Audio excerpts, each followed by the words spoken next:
didn't have a lifeline on him and he suffocated down there because of that. And then I recall for some reason, I was thinking about Gib Hurst when we took him out of the basement of this old house over here behind the liquor store. Remember we had a fire there and Gib was there in the basement and he Cigarette Fred fire. take him up them stairs. Was you there? Give, drop a cigarette or something. Yeah. I think he was in the basement on Yeah, a he was in the couch or basement, something, yeah. yeah. And we got him out of there. That was before rescue squad, I'm This was sure. at the pool hall?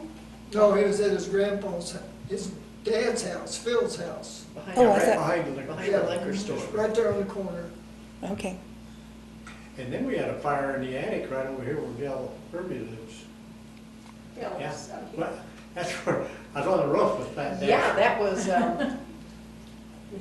Perry. Trying to think of it, she had a lot of antiques. Alice. Yeah, Alice Perry. Alice Perry Yeah. was up in the attic throwing things out the window, Yeah, I hear. And, That I was was up struck there by on the roof. lightning, wasn't it? Wasn't that struck by lightning? Alice Perry's I fire? might have been, it was an I think it old was. house with old wiring, but I'm thinking that's right, think it and got that had to be struck by- daytime also. Got struck by lightning. But I was on the roof and I was up there helping Fat, and, well, I should say Winford, I guess.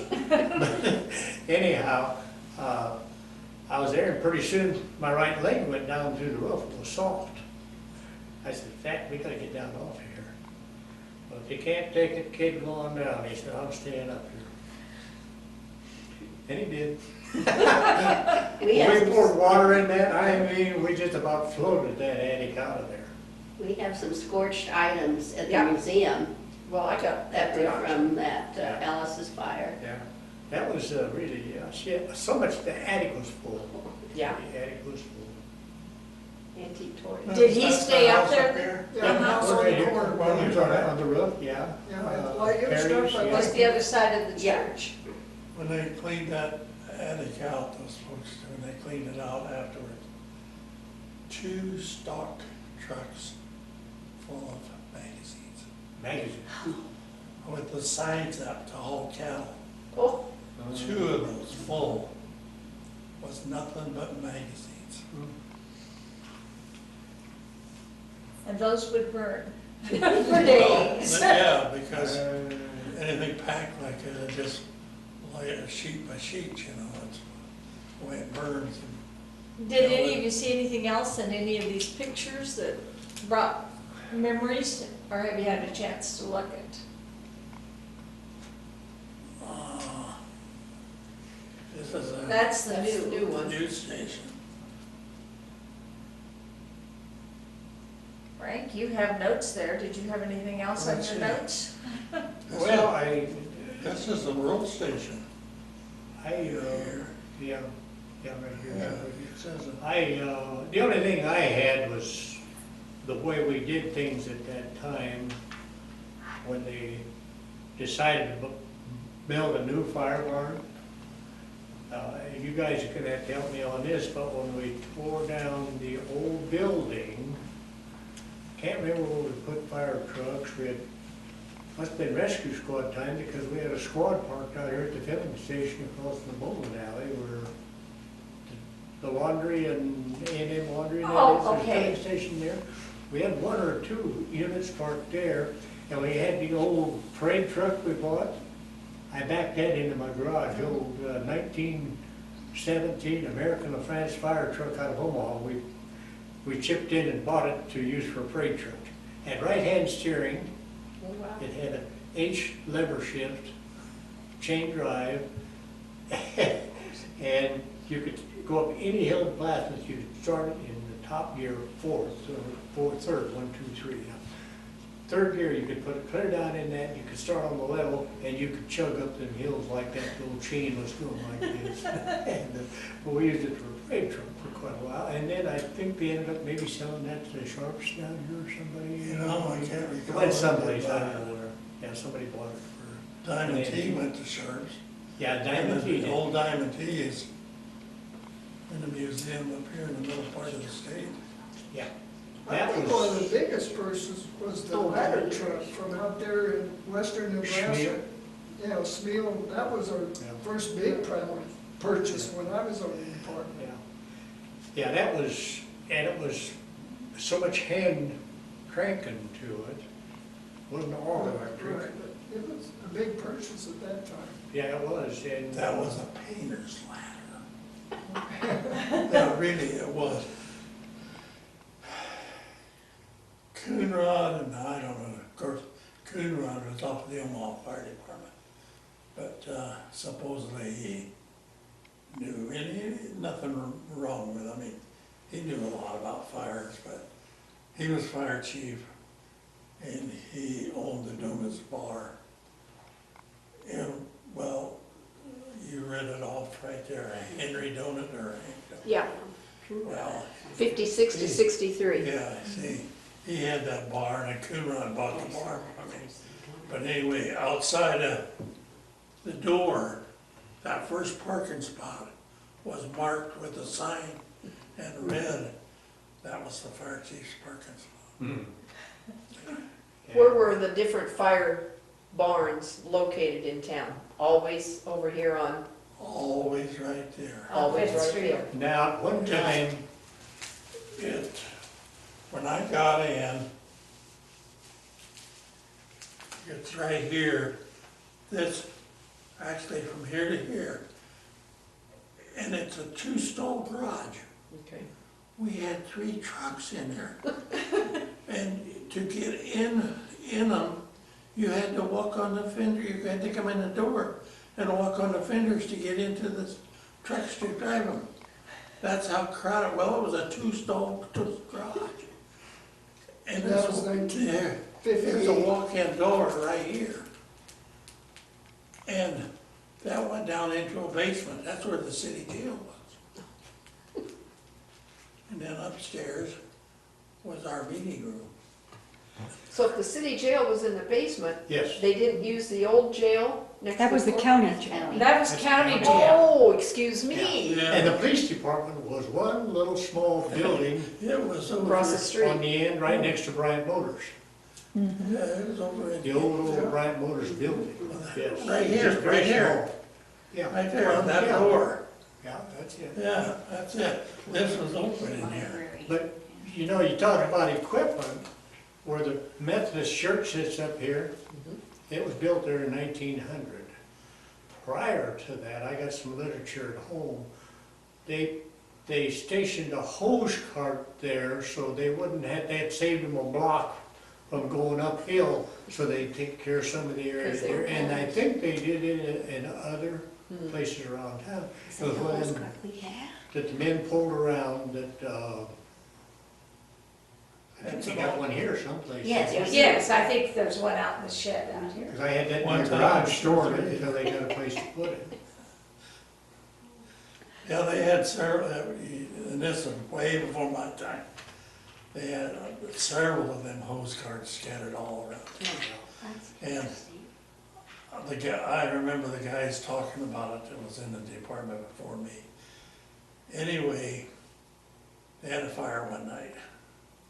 And the hose cart was there where this station is, somewhere there. And the guys grabbed that cart and the house fire that was on fire was clear up to the top of North 6th Street. And so these guys all got this cart and they ran up that 6th Street hill. By the time they got up to where the fire was, all that was left was a few tube overs. There was nothing left to fight. Yeah. How many people were on the fire department when you started and how many are on it now?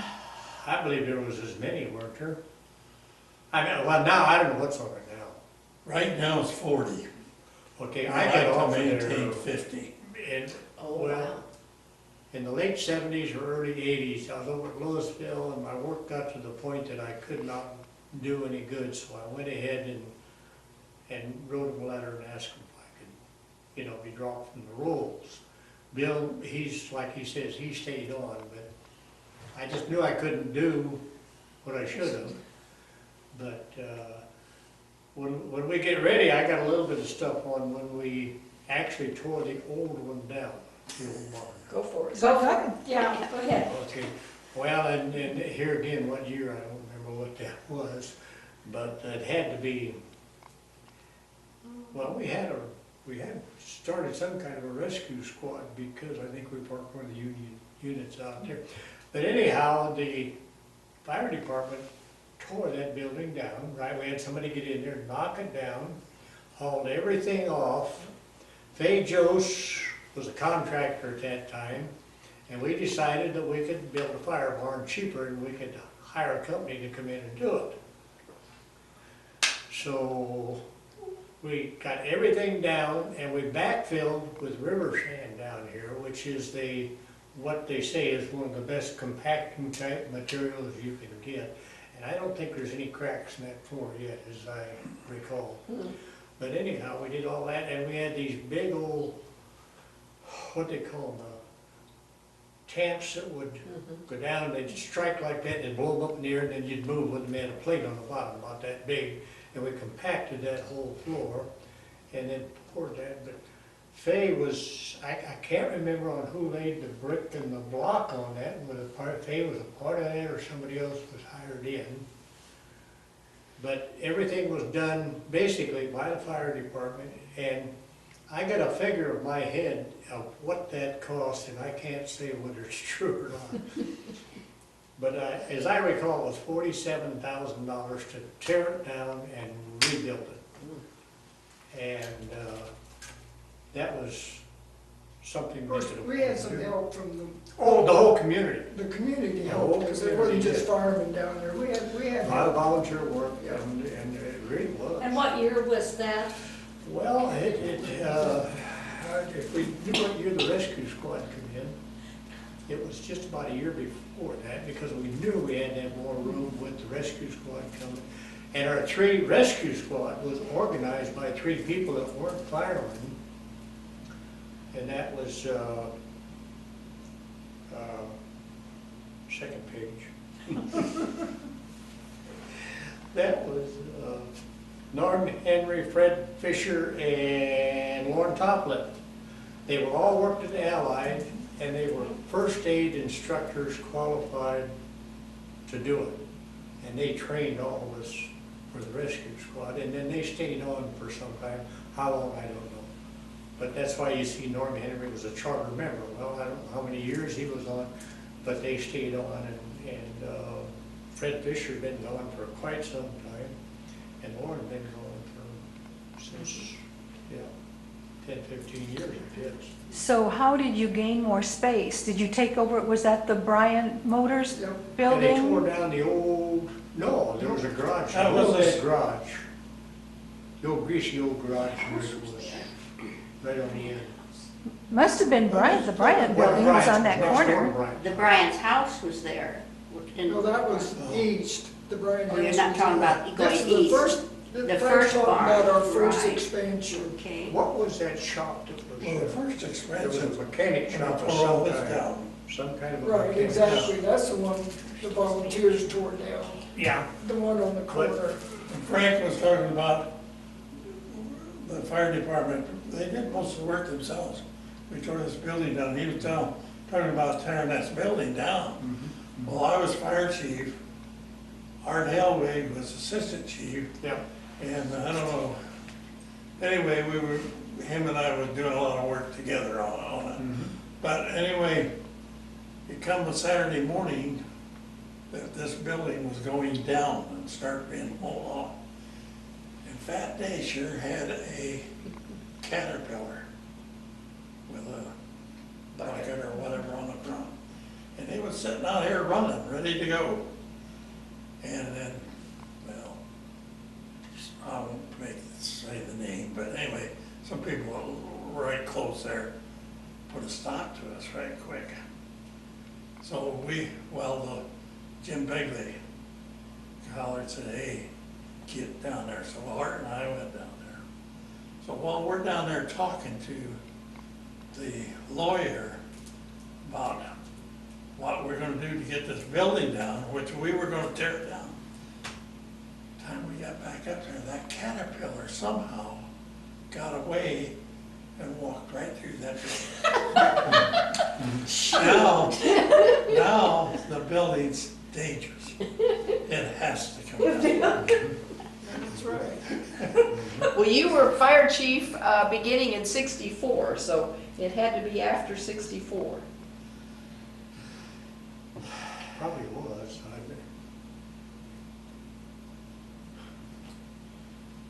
Yeah, I don't know in the archives where anything's written down over there. In that respect, I don't know. And that now has been replaced by the new one.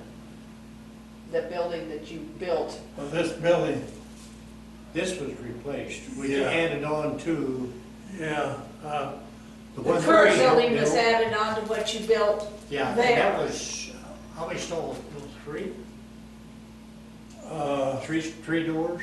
5. No, that's with rural, it's 5, right? There's rules. Rolls 3. And right here, 1, 2, 4, 5. Okay, but we started with, didn't we start with 3 and add, 5. we started all 5 together? Okay. Yeah. I was thinking for some reason, because we had the old barn, we used to park 2 fire trucks there and a diamond T in the middle, and you had to move the 2 fire trucks to get the old diamond T out of the middle. Did you have designated drivers, or like if it was in the You had to know how to daytime? operate the pump to drive. They didn't want you to drive out there and stand there and scratch your head on how to get When one. I first got in, But they did, well, Leo was the driver, he was always the Leo driver. was the driver. Yeah. Walt Bryant was a driver. Walt was. We had 5 people that we signed as drivers and pump owners, because Walt Bryant was right next door. All he had to do was just walk around. So he was a big help, and he was a good pump operator. Leo Holman was. I don't remember who else we had. I think Al Hebner, because he was I think Al was. a truck, he drove truck for gasoline and stuff like that. But anyway, the city paid those 5 $50 a quarter. Well, then as times went on, which, anyway, they got relaxed, wasn't doing their job. Everybody else was driving the trucks and doing the pump operating. So then we done away with the paid fire departments at that time. You know, Basically with Wilson training us is when. Yeah.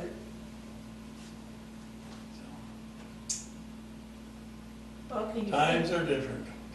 Yeah. And right now, I mean, there's, I don't know who the heck will, there's hardly anybody downtown that is in the, or even in the, anywhere, that is in the fire department. They can fight fires in the daytime. They all work in Omaha. So that's where we're running into a lot of That's a problems. common complaint across the nation. And that's what happened to the rescue squad. So, We used to help a lot on, maybe get out the river and look if somebody had drowned or something. We used to help the county on different things too. I was trying to think, that comes to mind, and right now I can't tell you what it was. That one boy that was lost at the How time. about when they had the escaped criminals and they called out the fire department? And Leo Holman, if I remember right, found him down there on the river. What criminal was that? boxer? No, I can't remember who the escaped convict was, but I remember they called out the fire department. Was you on that, Frank? I was on it sometimes when they did it, right now I can't. No, in that particular, and I think Leo was the one that found him. I remember Leo won something, but I just really can't I don't remember. recall that. Because he was on about everything. I mean, he was, Yeah, well, worked in the city and driver and pump operator, and he was, Really, that was Leo's life. yeah, it really was, yeah. That was It Leo's. really was. He was He really- was, So you're saying that if there's a fire in town during the daytime, there aren't many firemen available now? We got, right now today, we got 2 guys that work for Linders. Then we got Mikey Wilson most of the time. 'cause he's out at the truck. And then we got one fella out there, Sean Dillon. Uh-huh. He works out there, he does all kinds of certain jobs for Roger. And he's available all the time, so if there's a call, Sean beats her to town and he's our pump operator. And we did have, well, when I was still active and working in the Higgins, Bogle, Oh, Lee. Lee Bogle. And of course, Lee's not able to now. And anyway, when I was at Higgins and Lee was down the street and I were both active, why, if Lee would leave town, gonna be gone, he'd let me know so that I knew that, hey, if anything happened, I had to go. And it was vice versa. If I'm gonna be gone, I let Lee know, so Lee knew that, hey, if there's fire today, you gotta go. I don't think the utilities don't help at all now, do they? No, well, They're not. they ain't nobody here except the light company, and the light company, I don't know what the deal is. They don't wanna help. But, yeah, see, that was another thing. When I was active, Bill, all the utility companies were still in Plattsmouth. And every one of them had a member. Representative. Yeah. See, Yeah, they just figured that was their obligation as business people doing Yeah. business in town, yeah. but, now, see, the only